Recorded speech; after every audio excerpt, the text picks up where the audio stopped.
Well, we're going to do a little bit of a warm-up. So if you kind of have a big stretch, put your arms into the air, give your fingers a wiggle, get those fingers warmed up, especially if you're doing an instrument like the guitar or the ukulele or the violin or something like that. Give them a really good wiggle, give them a stretch, and put your shoulders up to your ears and relax. And this one on its own, and then the other one on its own, and then both up to your ears again, and relax. I'll give this one a roll forwards, and a roll backwards, and the other one a roll forwards, and the other one a roll backwards, and both up to your ears again, and relax. And now give this arm a shake, really good shake, and the other one a really good shake, and do your legs as well. Can't see mine because if I stand up my head will disappear. And your other leg, and let's do those arms again, both together, and both your legs at the same time. Brilliant. Okay, hopefully we're feeling nice and relaxed and ready to do some playing. So make sure we're sat up straight, and we're going to do some copying back, which I've got a little backing track for here on the screen, which we'll be able to see in a second. Now, the note on this that we're going to copy is a concert pitch C. So if you're playing an instrument such as the flute, the guitar, the violin, the ukulele, or anything like that, that's a C for you. You're going to play a C. If you're playing a B flat instrument, such as the cornet, the euphonium, the clarinet, tenor saxophone, something like that, that's going to be a D for you. If you're doing an E flat instrument such as a tenor horn or a saxophone, something like alto saxophone, something like that, that's going to be a G for you. And if you're playing an instrument in F, such as the French horn, that's going to be an A for you. Okay, so I'm just going to move the camera a little bit so we can see the screen, and I'm going to move the slide on, and then I'm going to press play, and we'll get counting. Now you're going to play when the red arrows appear, so listen to the rhythm first, and then you play when the red arrows appear underneath the music. Here we go. So 2 bars of 4 in.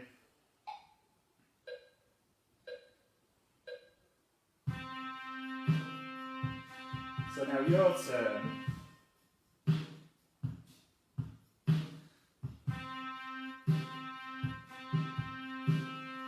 Your turn.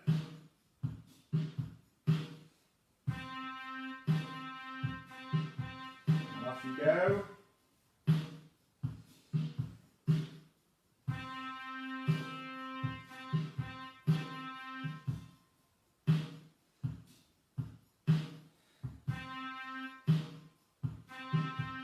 And here we go.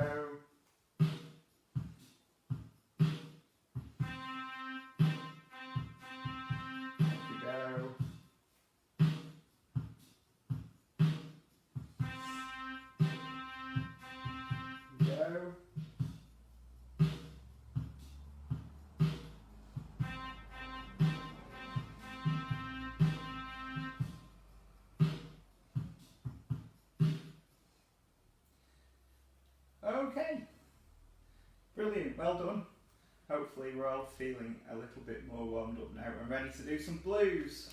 So the blues originated at the end of the 1800s in the very south of America, okay, but it's gone on to influence loads and loads of different sorts of music, such as rock and roll, rock and pop, obviously rhythm and blues, all sorts of different genres of music. So we're going to have a little look at how the blues is formed, a very famous chord sequence called the 12-bar blues.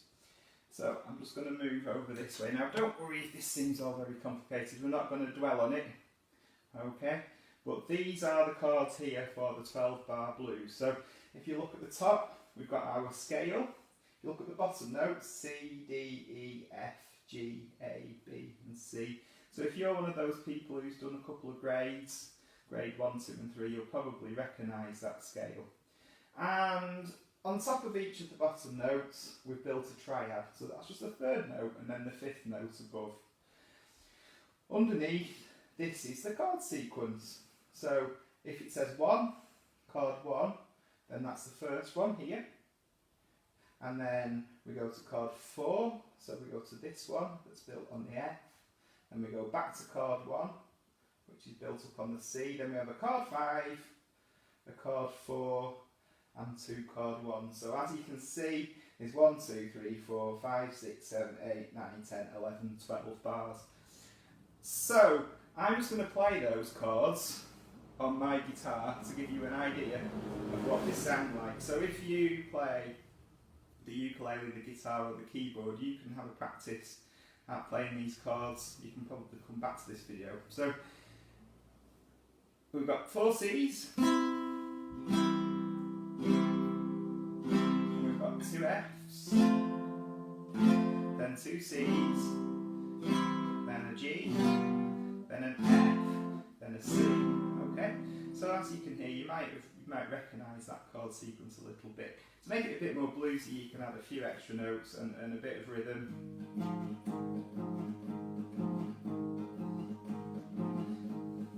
And then we change to chord 4, and then chord 1 again, and chord 5, then chord 4, and chord 1. Sound a little bit more bluesy. So hopefully you'll all be ready now to have a go at playing the blues. So I'm going to move on to our music. Now I hope you can see this. Hopefully you've managed to get your music from the comments of earlier posts. Unfortunately I can't quite make them come on at the moment, but they'll be definitely there afterwards if you want to come back and have a go. But what you'll see on the screen is these 4 lines. So the top line, that's for if you are playing an instrument in C, like I say, such as the flute, the violin, the ukulele, the clarinet, anything like that. Oh, not the clarinet, the oboe. And we've got our B flat line for any brass instruments like cornets or euphoniums, baritones, but also clarinets, tenor saxophones. We've got our E flat line for tenor horns, also saxophones if you're playing any of those instruments, and finally F, which is probably just for our French horns. So the piece we're going to play today is called the Boogie Woogie Blues, and we're going to have 2-bar counting, and then we're going to play each note of the 12-bar blues pattern, which will come up on screen, or you might have your music, and we're going to play it for 4 beats. Okay, so here we go. Let's give that a try. Let's give that one a try.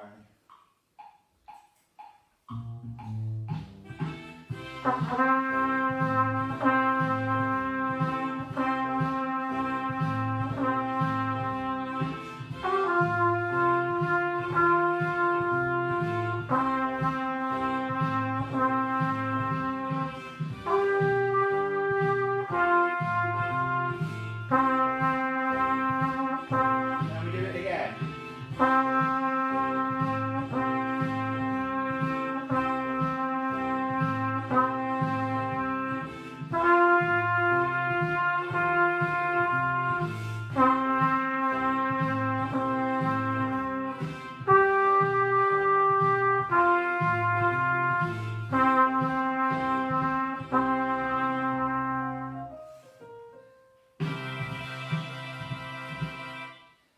Okay, so hopefully you've got the gist of that. Now let's do that one more time, and I'm not going to play, and then hopefully we'll be able to hear the backing track much better, and hopefully you've got the idea of that one now. So we're doing a 4-beat note on every note of the 12-bar blues chord sequence. Here we go. So no playing for me this time, off you go.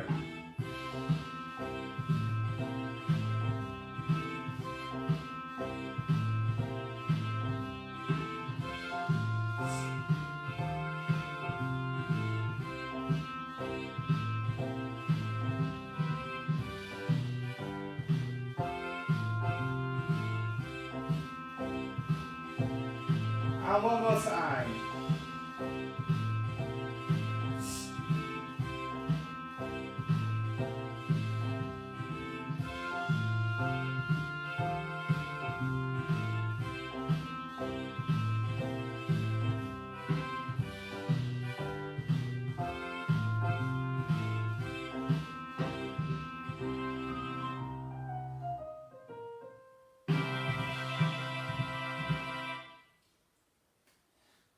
Okay, fantastic. So obviously that's the very basics of just playing the bottom note of each of the chords. So what we're going to do next is we're going to get a little bit more inventive, and we're going to do a rhythm on each note. And we're going to play the rhythm that sounds like this. It's going to go boogie woogie blues. Can you all say that? Here we go. Boogie woogie blues. So it's going to sound like this.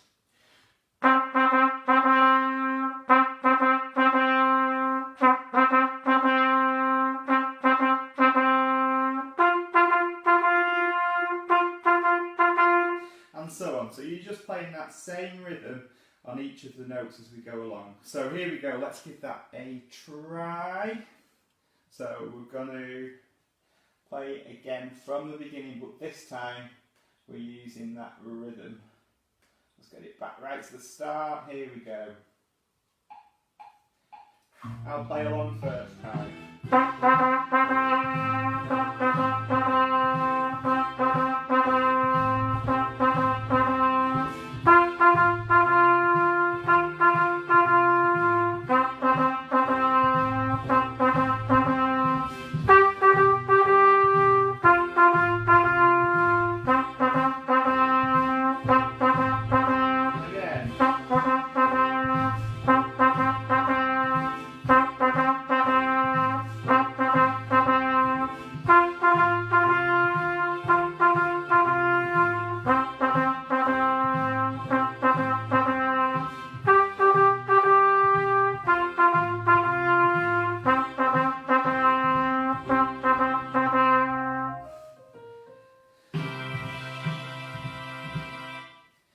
Okay, brilliant. And one more time, but this time without me playing. Let's go right back to the beginning. Here we go. And a 1, 2, 3, 4.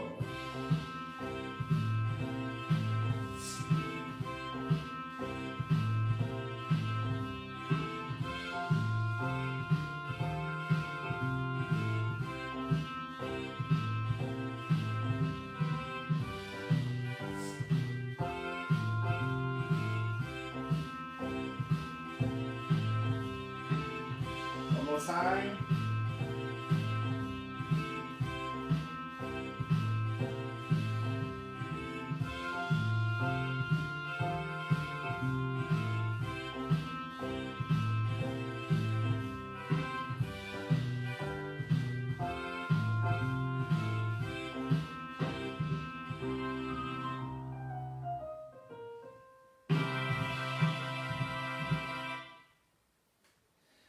Okay, superb. So one more time using a rhythm, but this time I want you to make up your very own rhythm. So maybe think of some words like that last one where we did boogie woogie blues, or anything like that. Anything like, could be your favourite football team, could be your favourite cricket team, whatever you think. Just think up a little sentence and then you're going to play that along with those notes.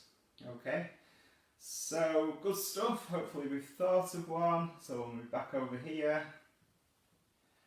And from the beginning, using your very own rhythm.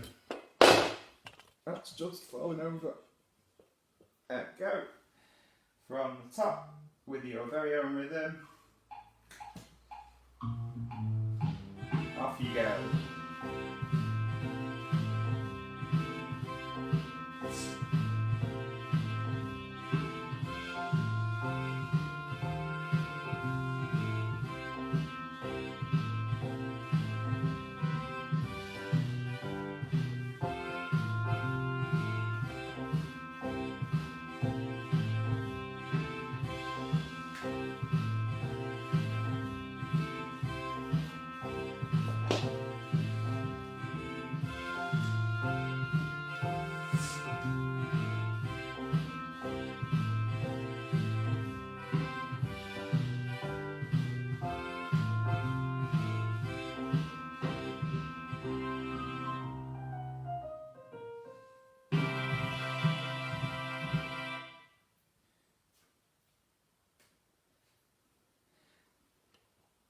Okay, brilliant. I hope you've really thought up some great rhythms there. So for our final little section, we're going to have a go at some improvisation.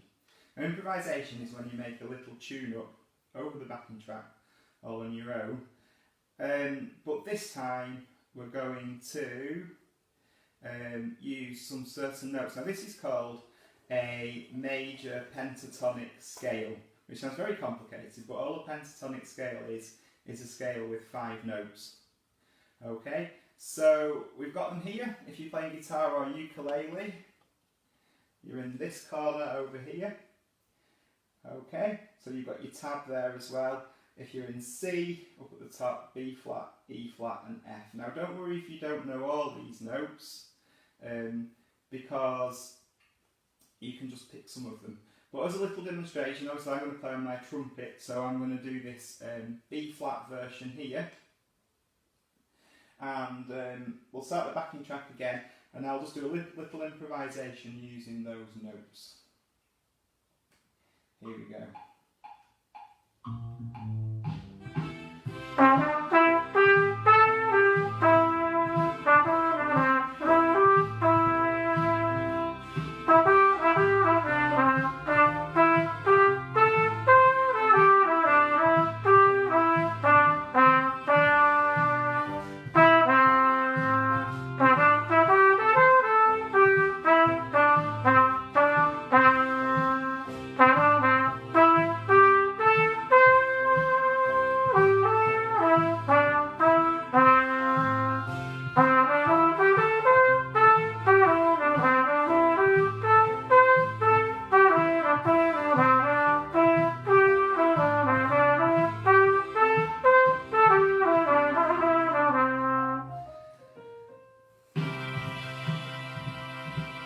So anything like that, you don't need to worry if you can't fit all the notes in. Even just pick one and alter the rhythm, or pick 1 or 2.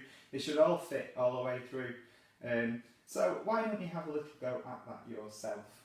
So here we go. We're going to start it from the beginning, and you're using whichever particular notes your instrument needs here. Here we go.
Okay, brilliant. So I hope you've enjoyed that little session on the blues.